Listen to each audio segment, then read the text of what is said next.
Louvado seja nosso Senhor Jesus Cristo, para sempre seja louvado. Que alegria estarmos aqui juntos, unidos, nesse mesmo espaço de encontro, para juntos tocarmos a obra de Lucas, o grande evangelista. Seja muito bem-vindo, seja muito bem-vinda, e que bom termos essa oportunidade para juntos conhecermos um pouco mais a Sagrada Escritura a partir do olhar do evangelista São Lucas. E claro, conhecendo a Sagrada Escritura, conhecermos melhor ao nosso Senhor Jesus Cristo para podermos amá-lo mais. Afinal de contas, a gente só ama aquilo que a gente conhece. E se a gente já ama sem conhecer muito, imagine conhecendo mais, a gente naturalmente vai amar mais. Então seja muito bem-vindo, seja muito bem-vinda nesse espaço de encontro. Quando a gente trata de estudar um evangelista, eu sempre gosto de trabalhar um pouco uma biografia, sabermos quem foi.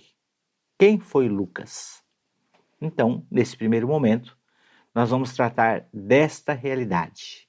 Quem foi Lucas, o grande evangelista, o autor do terceiro evangelho, um dos evangelhos, que faz parte daquele corpo dos três chamados sinóticos, Mateus, Marcos e Lucas.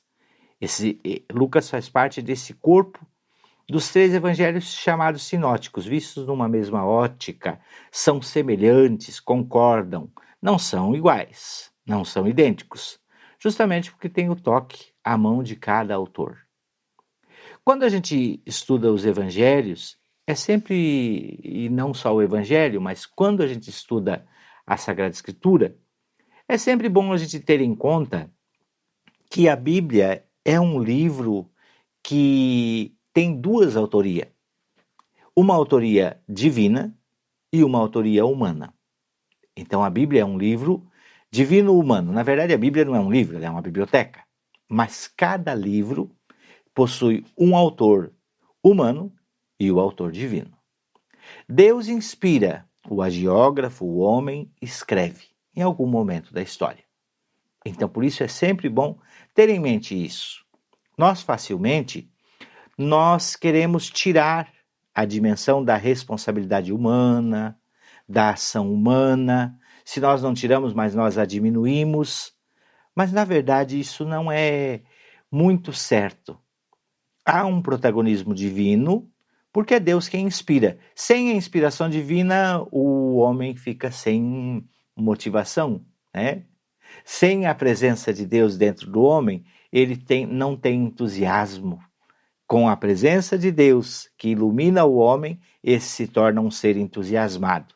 Assim nós entendemos, sem a inspiração divina, ninguém se entusiasma a escrever algo. É Deus quem acende uma luz que toca o coração do autor humano para que ele escreva algo, para alguém ou para todos ao mesmo tempo. Isso é importante nós compreendermos cada vez que nós vamos tocar em algum estudo bíblico. Existe a inspiração divina, que é o Espírito Santo quem inspira. Ele está desde o momento em que se viveu aquela passagem bíblica, está no momento em que alguém resolveu escrever e chega até nós, que agora aqui estamos para tocar o texto.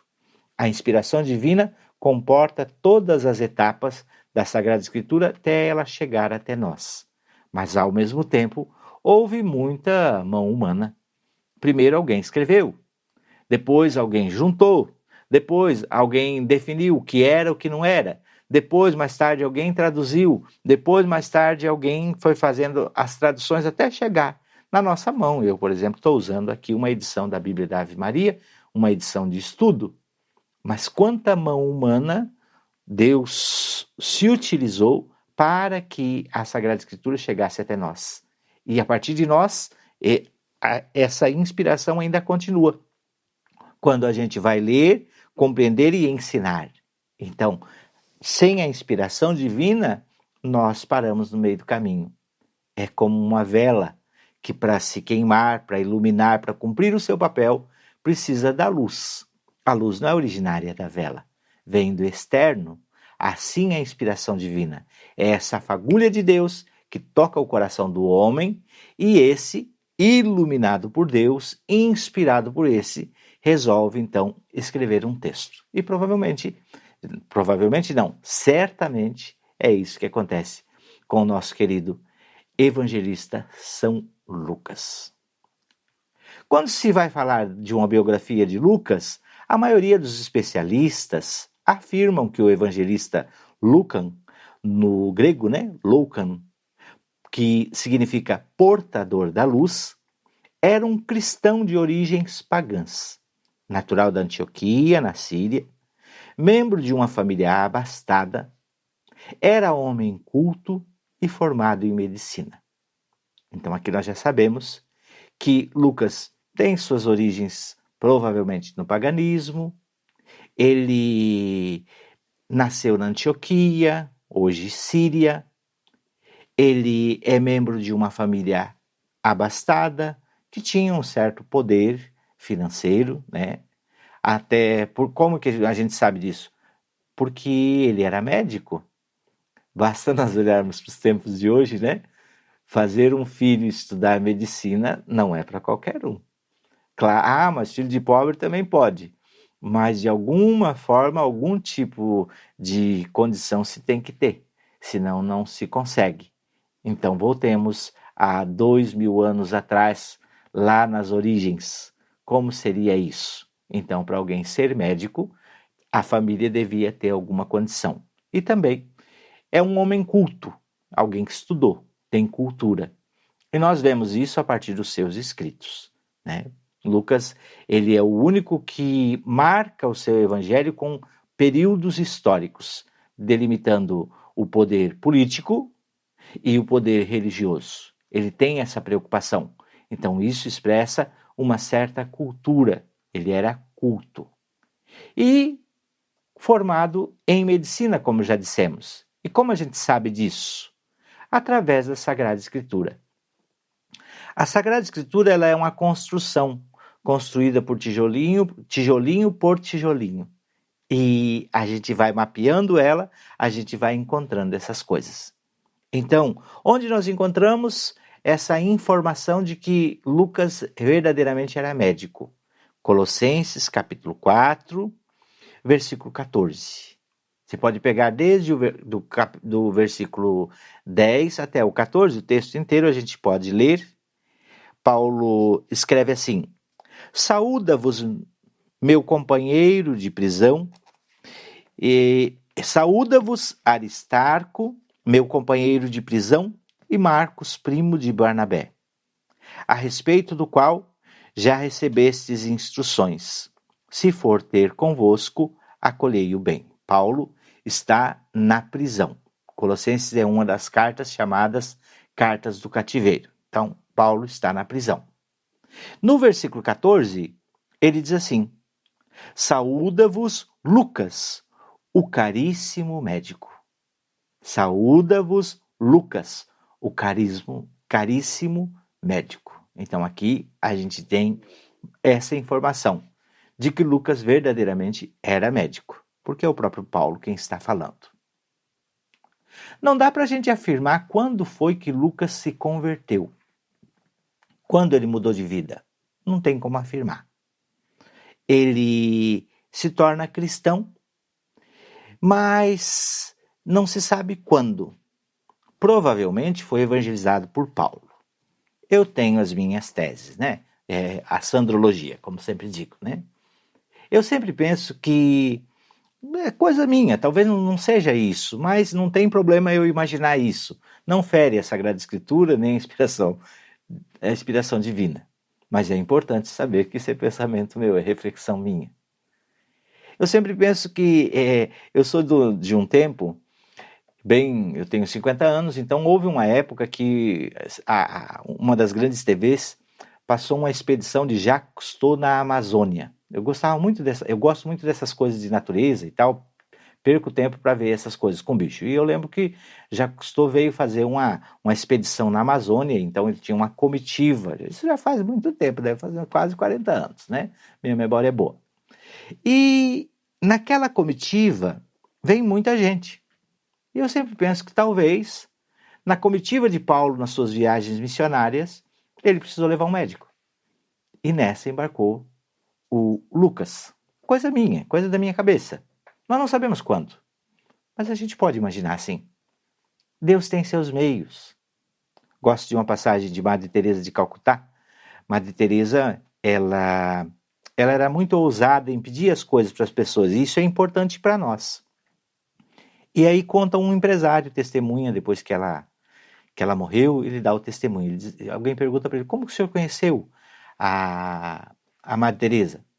Ele diz assim, bom, a minha mulher era muito amiga dela e participava das coisas dela, eu não gostava. Mas um dia, ela chegou para mim e perguntou, escuta, com o que o senhor trabalha? E eu disse para ela, eu trabalho com... Ela veio na janela do meu carro e perguntou, com o que o senhor trabalha? Eu disse, eu trabalho com gráfica, faço esses cartões. Ela olhou para mim e disse assim, o senhor pode imprimir alguns cartões para mim? O senhor pode? Eu não tenho como pagar, mas o senhor imprimiria alguns cartões para mim? E eu fiquei meio sem jeito de dizer não para a madre, né, olhando para aquele rosto, e naquele momento eu disse para ela, sim, posso. Pensei que era alguns cartõezinhos e ela lá vem com suas centenas de cartões. Eu fiz aquelas centenas, depois fiz mais milhares, depois mais milhões e até hoje eu continuo fazendo os cartões para a Madre Teresa. E não mudou só o fazer os cartões nem a quantidade, mas mudou a minha vida. Porque ela teve coragem de, entre aspas, invadir o meu espaço e me dar a oportunidade de compreender que eu tinha algo a oferecer para o reino. Assim também, talvez, Lucas entra na vida de Paulo assim. Não sabemos. É só uma reflexão para a gente compreender que em algum momento Lucas foi evangelizado. Lucas, ele não é do grupo dos primeiros, dos 12, nem do grupo dos apóstolos em si. Ele é um evangelista. Então, para a gente entender que provavelmente Lucas foi evangelizado por Paulo. Quando que ele entra na história? Bom, nós vamos constatar a presença de Lucas a partir da segunda viagem de São Paulo, nos Atos dos Apóstolos. Nos Atos dos Apóstolos. Ali a partir do capítulo 16, do 10 ao 37, e aí você que está me acompanhando pode tomar sua Bíblia e acompanhar, né? Capítulo 16, do 10 ao 37 dos Atos dos Apóstolos.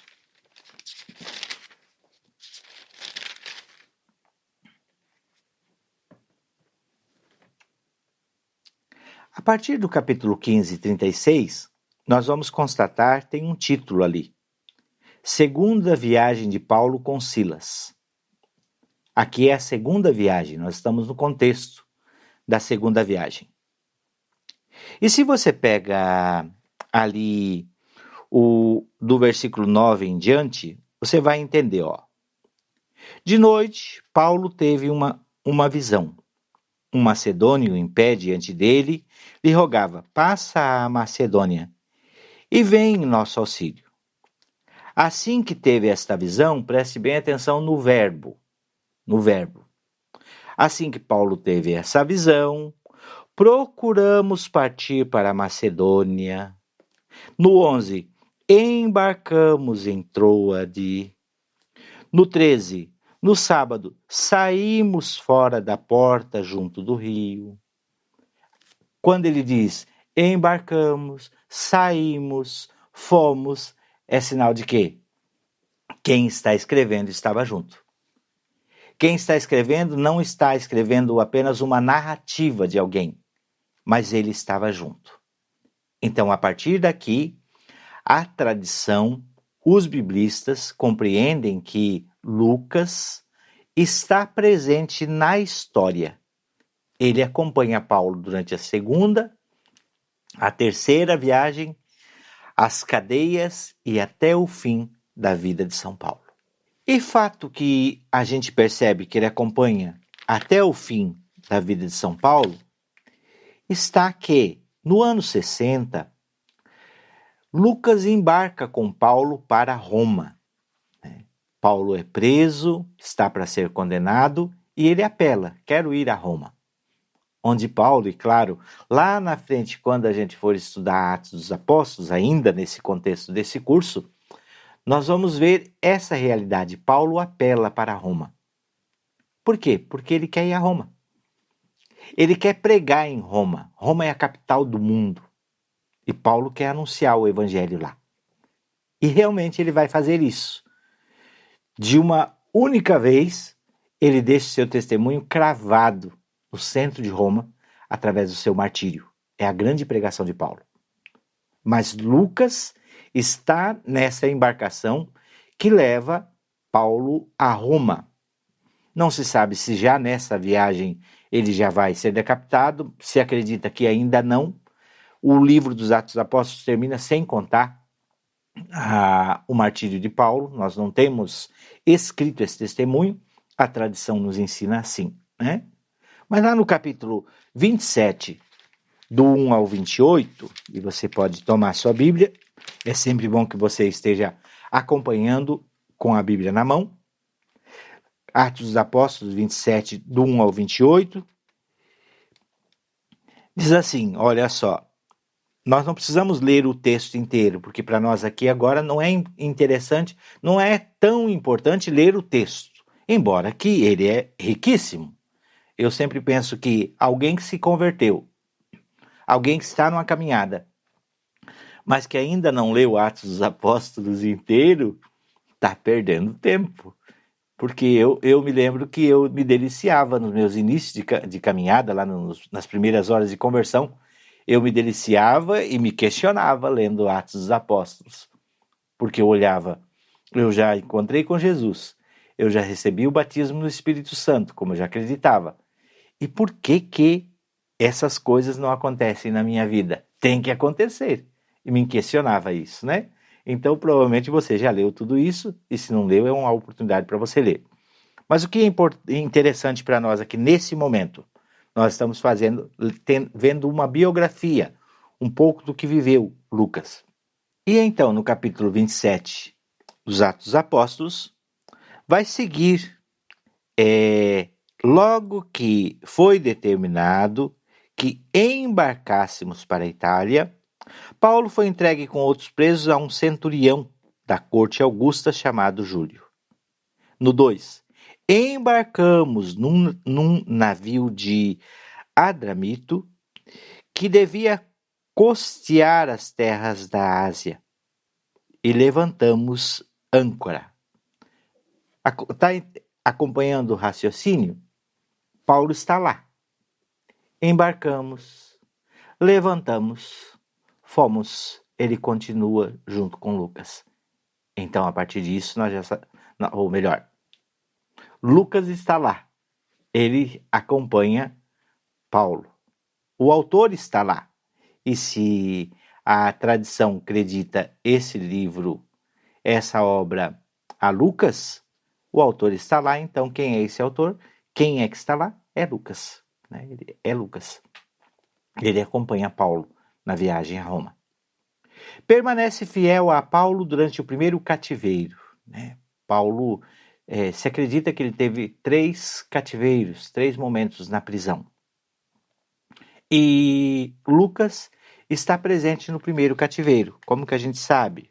Voltamos lá, Colossenses 4:14.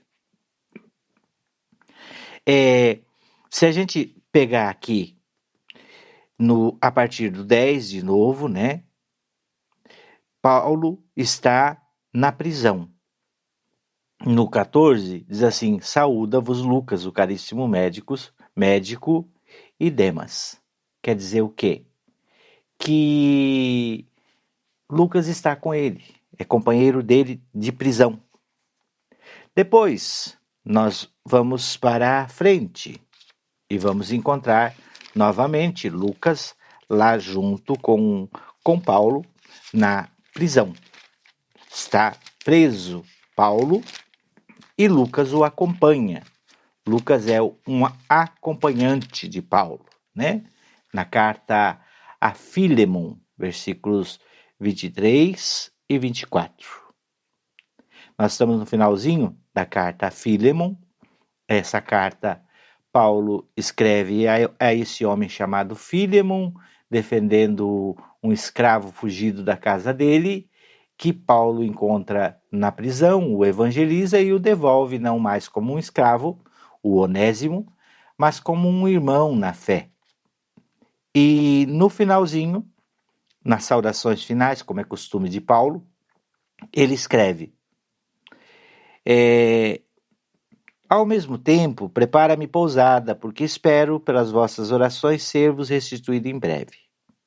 Enviam-te saudações Epáfras, meu companheiro de prisão em Cristo Jesus, assim como Marcos, Aristarco, Demas e Lucas, meus colaboradores.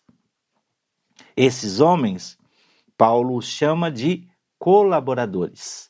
Então quer dizer que Lucas está com Paulo, é companheiro seu de prisão. Acompanha-o também no segundo cativeiro, Timóteo, capítulo 2, versículo 9. Então, vai lá. A 2 Timóteo, capítulo 2, versículo 9. Diz assim: no 9, a gente vai ver que tá ali assim: pelo qual estou sofrendo até as cadeias, como um malfeitor. Então, aqui nós só estamos contextualizando que Paulo está na cadeia. A 2 Timóteo também é uma carta do cativeiro. Então, ele está na cadeia, está preso. E no capítulo 4, versículo 11, diz assim: a gente pode pegar ali a partir do versículo 9, só para pegar o contexto. Paulo está escrevendo a Timóteo, dizendo: procura vir ter comigo quanto antes. E aqui a gente vai ver um Paulo um pouco queixoso, assim, né? Ele diz assim: Demas me abandonou. Lá atrás Demas estava junto. Agora Demas me abandonou. Me abandonou por amor das coisas dos séculos. E se foi para a Tessalônica. Crescente para a Galácia. Tito para a Dalmácia. Só Lucas está comigo. Olha só.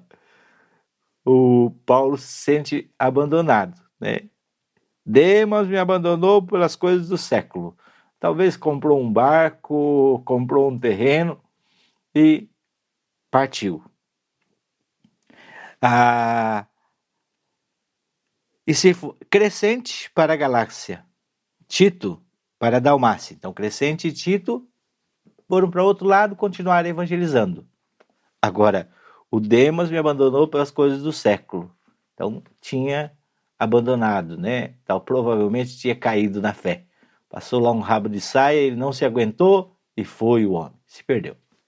Mas Lucas, só Lucas está comigo. Então, Lucas é um companheiro fiel de Paulo. Então, aqui a gente já tem bastante elementos sobre a pessoa de São Lucas. Sobre sua morte, existem várias versões sobre a morte de São Lucas. De acordo com algumas, ele foi martirizado em Patras. Segundo outros, morreu em Roma, ou ainda em Tebas. O historiador São Jerônimo afirma que Lucas viveu a missão até a idade de 84 anos, terminando sua vida como mártir, pendurado em uma árvore em Acaia. A festa de São Lucas é comemorada em 18 de outubro. Na mesma data se celebra o dia do médico, dos quais ele é o padroeiro. Lucas é o padroeiro dos médicos e dos pintores. Dos médicos por quê? Isso aí é lógico, né? Porque ele era médico. E dos pintores? Porque Lucas diz que Lucas é aquele que desenhou o primeiro quadro de Nossa Senhora. Desenhou? Não é bem isso. Mas não há nos textos bíblicos alguém que descreveu com traços tão belos a pessoa de Nossa Senhora. Então, a partir daí, se entende que ele é o autor, o protetor, o padroeiro dos pintores. E também porque se tem que os escritos de Lucas é uma obra de arte, né? É uma bela obra de arte. Por isso, nós aqui estamos estudando a obra de São Lucas. Não apenas só o seu evangelho, mas a sua obra num todo. Então, 18 de outubro é o dia dos médicos e também o dia dos pintores. Na festa de São Lucas, nós cantamos o hino das laudes e dizemos assim: cantamos hoje, Lucas, teu martírio, teu sangue derramado por Jesus, os 2 livros que trazes nos teus braços e o teu halo de luz. Levado pelo Espírito, escrevestes tudo o que disse e fez o bom pastor, pois aos sermões de Cristo acrescentastes os seus gestos de amor. De Pedro e Paulo registrastes os atos, e do povo fiel a comunhão, quando unidos em preces pelas casas iam partindo o pão. De Paulo fostes o amigo e companheiro, ouvistes de seu peito as pulsações. Faze vibrar no mesmo amor de Cristo os nossos corações. Médico santo, cura os nossos males, leva ao aprisco o pobre pecador. Dá que no céu sejamos acolhidos pelo próprio Senhor. Assim, nós concluímos uma biografia do autor do terceiro evangelho, o médico São Lucas, companheiro fiel de Paulo, um homem culto, um homem letrado, que colocou a sua cultura, a sua capacidade a serviço do evangelho e tornou impregnado, escrito, fez essa grande obra para que a partir dela nós pudéssemos conhecer a Jesus e, conhecendo, amá-lo muito mais. Se você tem curiosidade e tem desejo, eu indico a você para conhecer um pouco mais sobre São Lucas. Existe um livro bem antigo, né? Um bom livro, Médico de Homens e de Almas. Trata um pouco da história de São Lucas. É um livro bom e gostoso, é um romance, na verdade, né? Para quem gosta de romance, vai dar conta de ler tranquilo. Eu confesso que eu fui até uma boa altura dele, mas eu não consegui chegar ao final. Mas ele é interessante para que a gente entre num contexto de época, numa percepção daquilo que vai acontecendo na vida do grande São Lucas, o autor do terceiro evangelho e também dos Atos dos Apóstolos, que no próximo encontro nós tocamos então na obra e falamos um pouco sobre a realidade desses 2 livros que fazem parte de uma única obra. Até lá, Deus te abençoe. Em nome do Pai, do Filho e do Espírito Santo. Amém.